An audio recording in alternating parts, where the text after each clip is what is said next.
بسم الله الرحمن الرحيم. ولقد نصركم الله ببدر وأنتم أذلة فاتقوا الله لعلكم تشكرون. إذ تقول للمؤمنين ألن يكفيكم أن يمدكم ربكم ب3,000 من الملائكة منزلين بلى إن تصبروا وتتقوا ويأتوكم من فورهم هذا يمددكم ربكم ب5,000 من الملائكة مسومين. وما جعله الله إلا بشرى لكم ولتطمئن قلوبكم به وما النصر إلا من عند الله العزيز الحكيم. ليقطع طرفا من الذين كفروا أو يكبتهم فينقلبوا خائبين. ليس لك من الأمر شيء أو يتوب عليهم أو يعذبهم فإنهم ظالمون. ولله ما في السماوات وما في الأرض يغفر لمن يشاء ويعذب من يشاء والله غفور رحيم. صدق اللہ العظیم.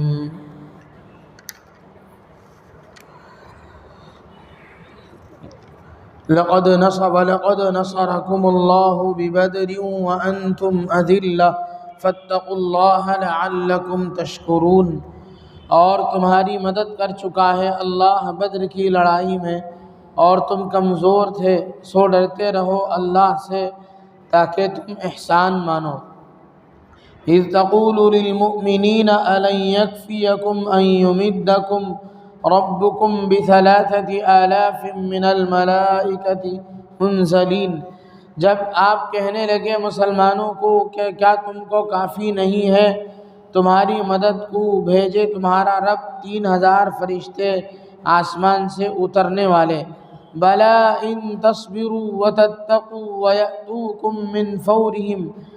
ہاں البتہ اگر تم صبر کرو اور بچتے رہو اور وہ آئیں تم پر اسی دم تو مدد بھیجے تمہارا رب ب5,000 من الملائکۃ مسومین 5,000 فرشتے نشاندار گھوڑے پر.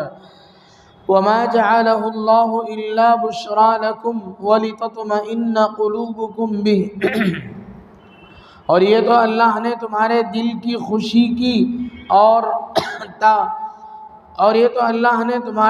کی خوشی کی اور تاکہ تسکین ہو تمہارے دلوں کو اس سے. وَمَا النَّصْرُ إِلَّا مِنْ عِنْدِ اللَّهِ الْعَزِيزِ الْحَكِيمِ. اور مدد صرف اللہ ہی کی طرف سے ہے جو زبردست ہے حکمت والا. لِيَقْطَعَ طَرَفًا مِنَ الَّذِينَ كَفَرُوا أَوْ يَكْبِتَهُمْ فَيَنْقَلِبُوا خَائِبِينَ. تاکہ ہلاک کرے بعض کافروں کو یا ان کو ذلیل کرے تو پھر جائیں محروم ہو کر. لَيْسَ لَكَ مِنَ الْأَمْرِ شَيْءٌ أَوْ يَتُوبَ عَلَيْهِمْ أَوْ يُعَذِّبَهُمْ فَإِنَّهُمْ ظَالِمُونَ. آپ کے اختیار میں نہیں ہے یا ان کو توبہ دے اللہ تبارک و تعالی یا ان کو عذاب کرے تاکہ وہ ناحق پر ہیں. وَلِلَّهِ مَا فِي السَّمَاوَاتِ وَمَا فِي الْأَرْضِ. اللہ ہی کا مال ہے جو کچھ آسمانوں میں ہے اور جو کچھ زمین میں ہے. یغفر لمن یشاء. بخش دیتا ہے جس کو چاہے اور عذاب دیتا ہے. ویعذب من یشاء. اور عذاب دیتا ہے جس کو چاہے. واللہ غفور الرحیم. اللہ تبارک و تعالی بخشنے والا مہربان ہے. میرے محترم بزرگوں دوستو، اس سے پہلے جو نشست ہوئی اس میں غزوہ احد کے سلسلے میں مختصر سی تفصیل آئی تھی. ایک آیت کا حصہ گزرا تھا، بلا ان تصبروا وتتقوا وَإِن تَصْبِرُوا وَتَتَّقُوا لَا يَضُرُّكُمْ كَيْدُهُمْ شَيْئًا، اگر تم صبر کرو گے، تقوی اختیار کرو گے، اللہ سے ڈرتے رہو گے، تو پھر اللہ تبارک و تعالی تمہاری ایسی مدد کریں گے کہ تمہارے دشمن جو کافر ہیں، کفار مکہ ہیں، ان کی سازشوں کا تمہیں کوئی خوف نہیں ہوگا، یہ بتلایا گیا تھا۔ لیکن جب مسلمانوں کی طرف سے غزوہ احد کے موقع پر ذرا سی بے صبری کا اظہار ہوا اور ذرا اللہ کے رسول صلی اللہ علیہ وسلم کی اطاعت میں کمی بیشی ہوئی، تو پھر ناکامی اور وقتی طور پر مختصر وقت کے لیے شکست کا سامنا کرنا پڑا۔ اس کے مثال کے طور پر اللہ تبارک و تعالیٰ نے جنگ احد کا مختصر سا واقعہ 2-4 آیتوں میں بیان فرمایا۔ لیکن جب مسلمان صبر کرتا ہے، تقوی اختیار کرتا ہے، اللہ پر کامل توکل کرتا ہے، تو پھر کیا ہوگا؟ اس کا جو منظر سب سے پہلے مسلمانوں کو دکھایا گیا وہ بدر کے موقع کا تھا۔ بدر کی لڑائی 17 رمضان المبارک سن 2 ہجری کو ہوئی۔ عیسوی تاریخ کے اعتبار سے مارچ کی 11 تاریخ اور سن 624 عیسوی کو ہوئی۔ یہ سب سے پہلا غزوہ اور پہلی جنگ تھی جو مسلمانوں اور کافروں کے درمیان میں لڑی گئی، سب سے پہلا موقع تھا۔ مسلمانوں نے اللہ کے نبی صلی اللہ علیہ وسلم کی اطاعت کرتے ہوئے، آپ کی بات کو مانتے ہوئے، کافروں کے مقابلے کے لیے تیاری کی، اور اللہ کے نبی صلی اللہ علیہ وسلم کے سامنے 3 باتیں تھیں۔ پہلی بات تو یہ ہے کہ مسلمان بہت تنگ کیے گئے، مکے میں پریشان کیے گئے، جس کی وجہ سے ہجرت کرنے پر مجبور ہوئے۔ 13 سال کی مشقت کے بعد یہ لوگ ہجرت کر کے مدینہ گئے۔ اس کے بعد بھی مدینہ جانے کے بعد، مدینہ پہنچنے کے بعد بھی مسلسل مسلمانوں کو تنگ کیا جاتا تھا۔ جو مسلمان مکے میں رہ گئے تھے انہیں تنگ کیا جاتا تھا۔ تو اس کے مقابلے میں مسلمانوں نے قریش کے جو قافلے، تجارتی قافلے مدینے کی طرف کو جاتے تھے، ان کا راستہ روکتے تھے،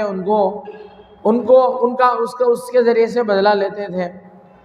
لیکن مسلمانوں کے خلاف مسلسل ان لوگوں کی سازشیں چلتی رہیں۔ اب اللہ کے نبی صلی اللہ علیہ وسلم اور حضرات صحابہ کے سامنے 3 آپشن رہ گیا۔ ایک پہلی بات تو یہ ہے کہ کفار جو چاہتے ہیں کہ ایک اللہ کو نہ مانا جائے اور ان کی بتوں کو برا بھلا نہ کہا جائے، ان کا جو دین ہے اسی پر باقی رہنے دیا جائے، اور مسلمان اپنے دین سے پھر جائیں، یا تو یہ کیا جائے۔ دوسری چیز، یا مسلمان اپنے دین پر قائم رہیں اور اپنوں پر ہونے والے مصائب اور ظلم، جبر و تشدد کو باقی رکھ کر کے اسی طرح صبر کرتے رہیں۔ تیسرا آپشن یہ ہے کہ اپنے دین پر قائم رہتے ہوئے کفار کا ڈٹ کر مقابلہ کریں۔ اللہ کے نبی صلی اللہ علیہ وسلم نے اسی تیسرے آپشن کو اختیار فرمایا اور صحابہ کو اسی پر ابھارا، اور امت مسلمہ کو یہی کرنا چاہیے، اپنے دین پر مضبوطی سے قائم رہنا ہے، اور اپنی طاقت کے مطابق، حالات کے مناسبت سے، جیسے حالات ہوں اس کے اعتبار سے ہم پوری دانشمندی کے ساتھ اپنے بڑوں کی سرپرستی میں پوری جماعت کے ساتھ مل کر کے دشمنوں کا حسب طاقت مقابلہ کرتے رہیں گے۔ یہی اسلام سکھاتا ہے، یہی دین ہے ہمارا۔ آپ علیہ الصلوۃ والسلام نے اسی کو اختیار فرمایا۔ چنانچہ مسلسل کفار کی طرف سے پیش آنے والی پریشانیوں کو رکھ کر کے آپ علیہ الصلاۃ والسلام نے طے کیا کہ کفار کا مقابلہ کیا جائے۔ مقابلہ طے ہوا، لڑائی کی جگہ طے ہوئی، لیکن جب مقابلے کے لیے میدان میں آئے تو وہاں پہنچ کر کے دیکھا گیا کہ مسلمانوں کی تعداد بہت کم ہے۔ مسلمان، قرآن نے خود بیان کیا ہے وَأَنْتُمْ أَذِلَّةٌ، تم بہت ہی کم تھے تعداد میں، تمہاری بہت معمولی اور حقیر تعداد تھی۔ 313 مسلمان تھے، مسلمانوں کی تعداد صرف 313 تھی۔ ان کے پاس گھوڑے صرف 2 تھے اور اونٹ 70 تھے۔ 313 میں 70 اونٹ میں 313 افراد کیسے سوار ہوں گے؟ وہ بھی باری باری سوار ہو جاتے تھے، کبھی کوئی سوار ہو گیا باقی لوگ چل کر کے چلے گئے، کبھی جو لوگ چل رہے ہیں وہ سوار ہو گئے، اس طریقے سے باری باری مقام بدر تک یہ لوگ پہنچے۔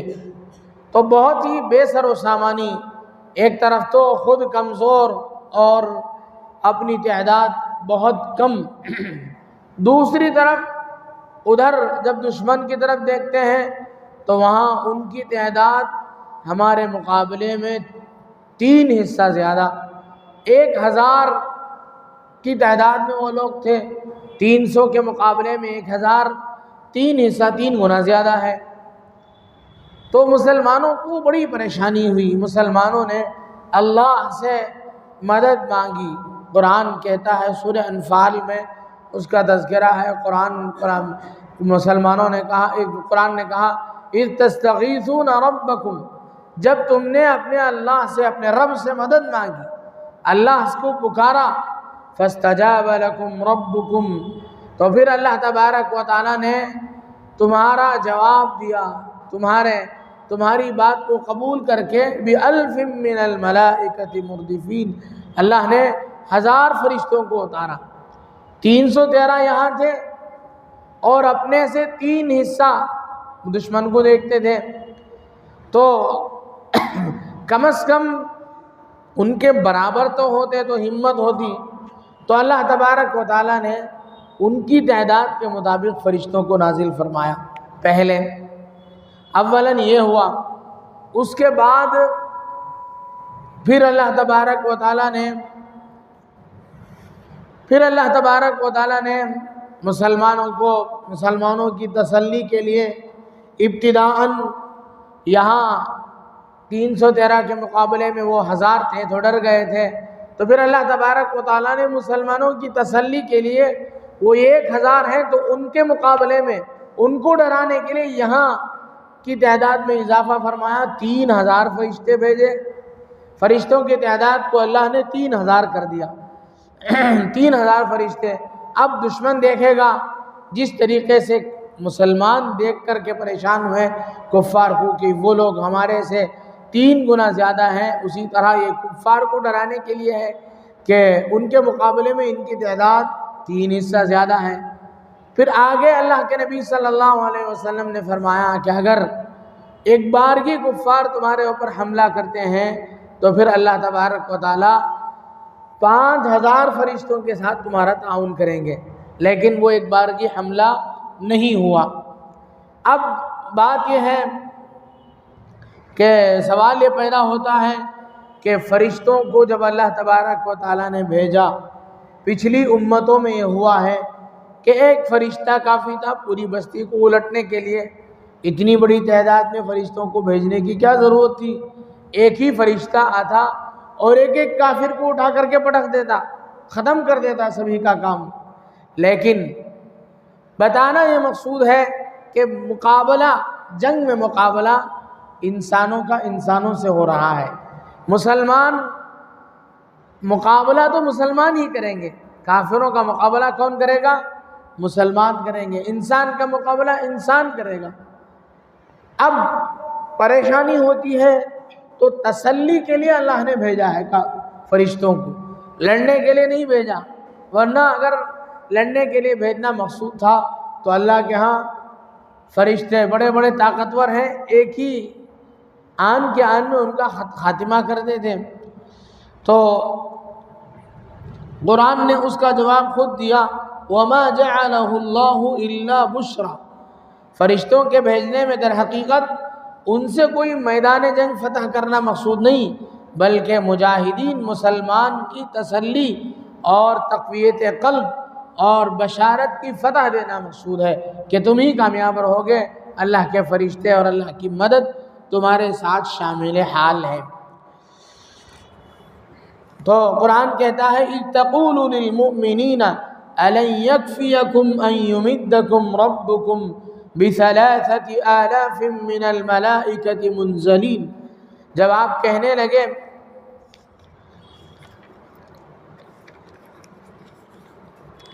وَلَقَدْ نَصَرَكُمُ اللَّهُ بِبَدْرٍ، اللہ تبارک و تعالیٰ تمہاری مدد کر چکے ہیں بدر کے میدان میں، وَأَنْتُمْ أَذِلَّةٌ، تمہاری مقدار بہت کم تھی، فَاتَّقُوا اللَّهَ لَعَلَّكُمْ تَشْكُرُونَ، اللہ سے ڈرو تاکہ تم اللہ کا احسان مانو۔ یہ ہو گیا۔ اس کے بعد یہ ہے اِذْ تَقُولُ لِلْمُؤْمِنِينَ، جب اللہ کے نبی صلی اللہ علیہ وسلم سے کہا جا رہا ہے کہ آپ مسلمانوں سے کہہ رہے تھے أَلَنْ يَكْفِيَكُمْ أَنْ يُمِدَّكُمْ رَبُّكُمْ بِثَلَاثَةِ آلَافٍ مِّنَ الْمَلَائِكَةِ مُنْزَلِينَ، کہ تمہارے لیے اللہ تبارک و تعالیٰ 3000 فرشتوں کو اتار کر مدد کرے، کیا یہ تمہارے لیے کافی نہیں ہے؟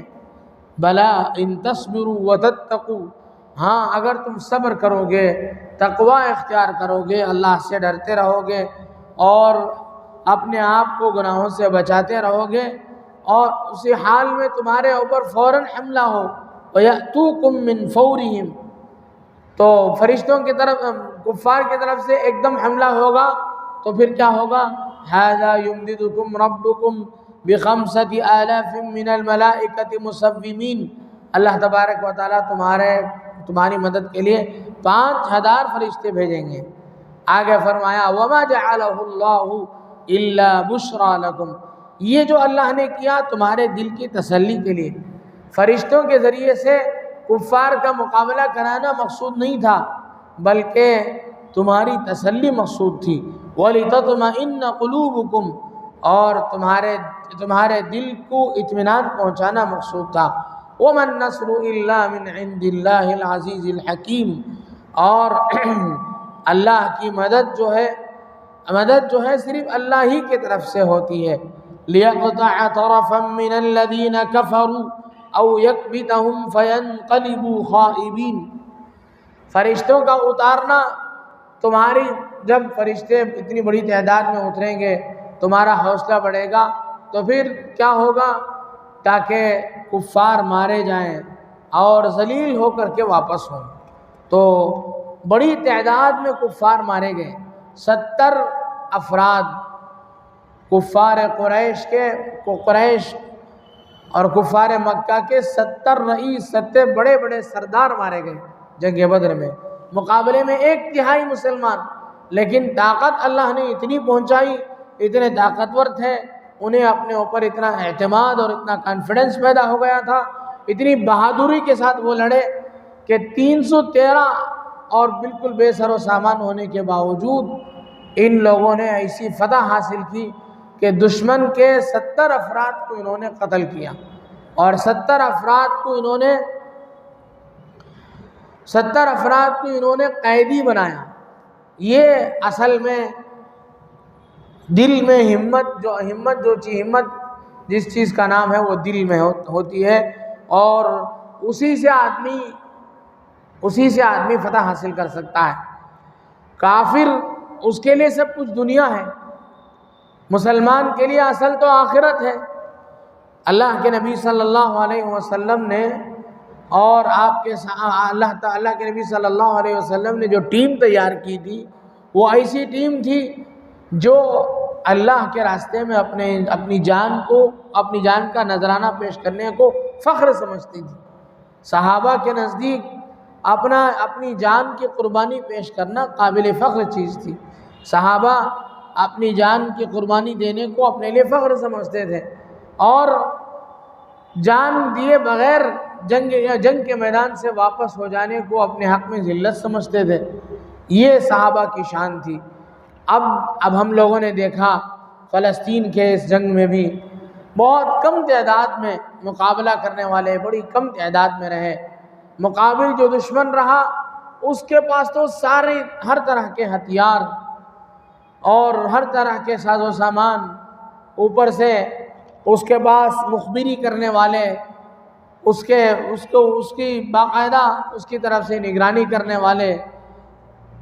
اسی طرح مسلمانوں کی ہمت کو کم کرنے کے لیے مقابلہ اگر تمہارے اندر بہادری ہے تو مقابلہ تمہیں جو تمہارے مقابل میں لڑنے کے لیے آیا ہے اس سے کرنا چاہیے، لیکن اس سے مقابلہ نہیں کیا گیا. مقابلے میں لوگوں کو مارا گیا، شہریوں کو مارا گیا، نہتے بے سر و سامان لوگوں کو مارا گیا. حالانکہ اسلام یہ نہیں سکھا تھا. اسلام نے ہمیشہ سے یہ قانون اسلام میں ہے کہ جو مقابل میں آئے گا اسی کو مارا جائے گا. اور اسی طرح جو لوگ مقابل میں نہیں ہیں، مقابل جن کو سمجھا نہیں جاتا، مقابلہ کون کرے گا؟ جوان آدمی کرے گا. بوڑھے لوگ کیا مقابلہ کریں گے؟ عورتیں کیا مقابلہ کریں گی؟ بچے کیا مقابلہ کریں گے؟ اسی لیے اسلام میں بوڑھوں کو، بچوں کو اور عورتوں کو نہیں مارا جاتا. جنگ کے میدان میں حضرات صحابہ کرام جب کسی جنگ میں تشریف لے جاتے تو اللہ کے نبی صلی اللہ علیہ وسلم باقاعدہ اس بات کی تعلیم دیا کرتے تھے کہ بچوں کو نہیں مارنا چاہیے. کسی جنگ میں کچھ بچے مارے گئے، اللہ کے نبی صلی اللہ علیہ وسلم کو خبر ہوئی، آپ نے ناراضگی کا اظہار فرمایا. تو کسی صحابی نے کہا یا رسول اللہ، ہمارے بچے نہیں، دشمن کے بچے مارے گئے تھے. آپ صلی اللہ علیہ وسلم بہت غصہ ہو گئے کہ بچے تو سبھی کے بچے ہی ہوتے ہیں، بچوں کو مارنے کا کیا مطلب ہے؟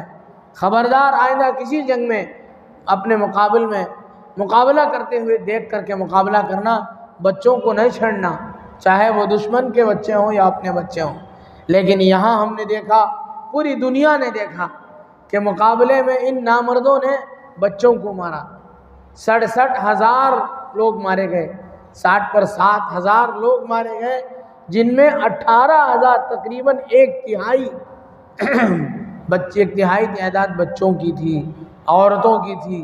بالکل غیر قانونی کام کیا گیا. لیکن نہ بڑوں نے ہمت ہاری، نہ بچوں نے ہمت ہاری، نہ مستورات کی ہمتیں پست ہوئیں، نہ مجاہدین کی ہمتیں پست ہوئیں.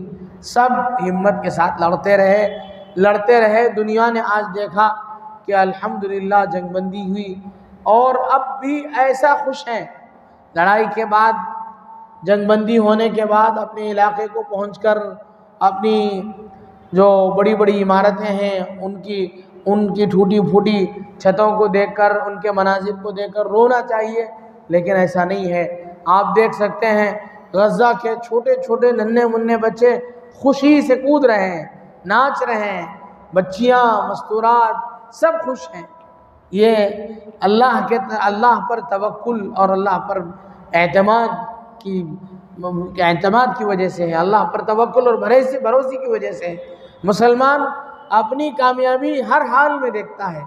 جنگ میں کامیابی ہو جائے تب بھی مسلمان کامیاب ہے، جنگ میں اپنا سر کا نذرانہ پیش کر دے تب بھی کامیاب ہے. مسلمان کے لیے دونوں طرح میں کامیابی ہے. ہر طرح کامیاب ہوتا ہے مسلمان.